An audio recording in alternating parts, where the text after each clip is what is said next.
What's up, ladies and gentlemen of YouTube? Boogie2988 coming at you live. Let's get into the power of the internet. And I want to talk a little bit about the Game Awards this month in the hopes that Jeff Keighley, the people at the Game Awards, will see this. I feel like it was a better show than it has been before.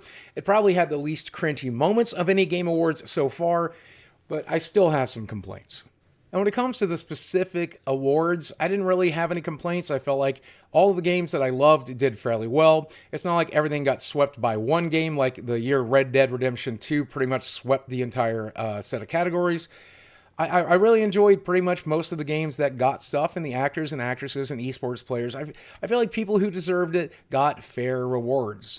I don't even have a problem with a Game of the Year going to Sekiro because at the end of the day, I didn't like that game. It's Dark Souls, only more difficult and more twitchy and more timing-based, which meant I basically wasn't going to be allowed to play it. But I did play as much of it as I could before I got frustrated. I did watch other people play it. It's a pretty good game. I can see why enough people wanted that to be Game of the Year to win.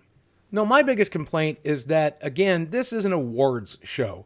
And when I tune into any other award show, I do want to see performances. I do want to hear about new projects. I do want to see comedic takes from the host. That's all stuff I do enjoy.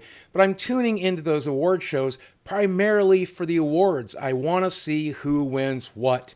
And that's something that the award show this year just really seemed to shy away from. It was a 3-hour broadcast, and I had somebody say on Twitter that less than 20 minutes were dedicated to giving out actual awards. And I think that's a huge, huge mistake.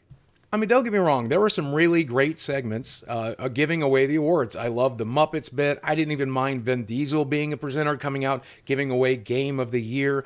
I do think there's an argument to be made that it should be an influencer, it should be a game creator, it should be a game player, or someone that stars in a game most of the time, but at least Vin Diesel is in a game, even if it wasn't up for an award. But so many of the awards just didn't even get an on-screen presentation. And some of the awards that did get an on-screen presentation, they were just mumbled very quickly by Jeff Keighley, taking less than maybe 10 or 15 seconds to say who won the award, rattling off the nominees just very, very quickly, and then saying so-and-so won the award. Content Creator of the Year for a streamer or content creator who made an important and positive impact on the industry this year.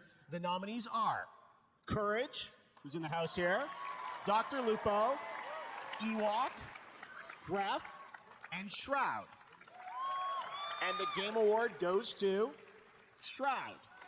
Congratulations. You see what I mean? I mean, that basically is no recognition of the award or the creator at all. Back in 2016, when I received my award, I was in the audience. They made sure that I would be. They presented it up on stage. They brought it out to me in the crowd. They had Peter Moore give it to me. There was real recognition there. It made it seem like an actual award. This is, I don't know, are they even a mail Shroud one? Does he even care? Does he even know? I mean, it just seems so silly and superfluous. And they didn't stop just there either. They did this for other categories as well. And I think, especially when it comes to developers who work very, very hard on these games, there should be something that recognizes these games. Something like the best strategy game is something that I think is worth taking 3, maybe 4 entire minutes to stop and recognize, especially in a 3-hour show. Tell me, did they already win for best all-around competitor in a battle royale based on skills but mostly good looks? That is such a specific award, and as I told you on Twitter, does not exist. I'm sorry, Mark. Okay, I see what you're doing, keeping the mystery alive for the audience. I get it, it's a secret award I get later. Oh my God.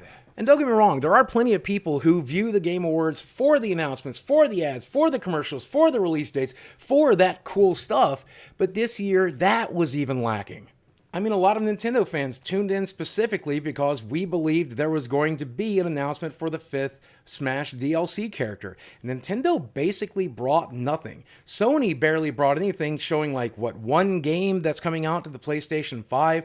At least Xbox did show off the new Xbox and its oddly named Xbox Project X. But there really wasn't much. If you were tuning in for announcements and trailers, it was kind of an off year for that too. And I get it. It's the end of a generation and the beginning of a new one. They want to save those big bangs for E3, but man, Sony should have at least shown off the physical model for the PlayStation 5 or something. There should have been something there. I can't believe it. I feel like PlayStation's just trying to hand it off to Xbox. I feel like they're not even trying, but that's a different video altogether. In previous years, they've done like a artist recognition, lifetime achievement, industry icon little segment, and they skipped that this year. Jeff said on Twitter that they didn't really have a reason to do it this year because they didn't really have a specific target in mind. Well, Brad McQuaid actually passed this year. He was a friend of mine, someone I cared very deeply about, and he is the inventor of the modern MMORPG, creating and founding and publishing the game of EverQuest. This guy was an industry icon, and with him passing just about 6 weeks before the Game Awards, I feel like this would have been a perfect time to throw together just a minute-long segment recognizing the guy. I saw people even tweeting that to Jeff Keighley on Twitter, trying to encourage him to do it. For whatever reason, they decided not to honor Brad McQuaid, which is fine, but maybe keep the segment if you can find anyone, even if you didn't feel like Brad was up to the honor. I certainly believe he was. I'm kind of disappointed it didn't happen. I feel like every award should be announced on the show. And if you don't feel like it should be announced on the show, it shouldn't be a category at all whatsoever. And I don't think it should be that hard to find presenters for every category. Go ahead and continue to do celebrities if that's something you enjoy doing, but also get creators and influencers and game developers who work in that field, previous year's winners. Get somebody to come out there and present that year's category, not just Jeff rambling it off standing next to somebody else. Let that somebody else you're standing next to at least give away the award. It would make sense to at least have them involved in the show other than just letting them pay you to do an interview to promote their new thing. And don't get me wrong, I understand that the award show has to have plenty of presentations, plenty of world premieres, not just to earn the money back, but also to keep people interested. But I do think it's possible to strike a balance between the two, and I think it's very important that you do. At least in a 3-hour show, an hour being focusing on the awards. Keep doing your presentations, keep doing your musical numbers, keep doing your goofy sketches because I love that stuff. But I think you can tie that stuff into awards. If you're going to bring Green Day out to promote the fact that they are in Beat Saber, you could also have them present Best Audio Award. Seems easy. Now, as usual, this is just one man's opinion. I know that I could be wrong, and if I am, I know you're going to let me know down there in the comments section below. While you're down there, do me a favor, drop subscribe on this channel so you can see the stuff that I'm doing for Christmas. I got a Francis sketch coming up that we're supposed to film on Wednesday, ready to go this weekend, hopefully in time for Christmas.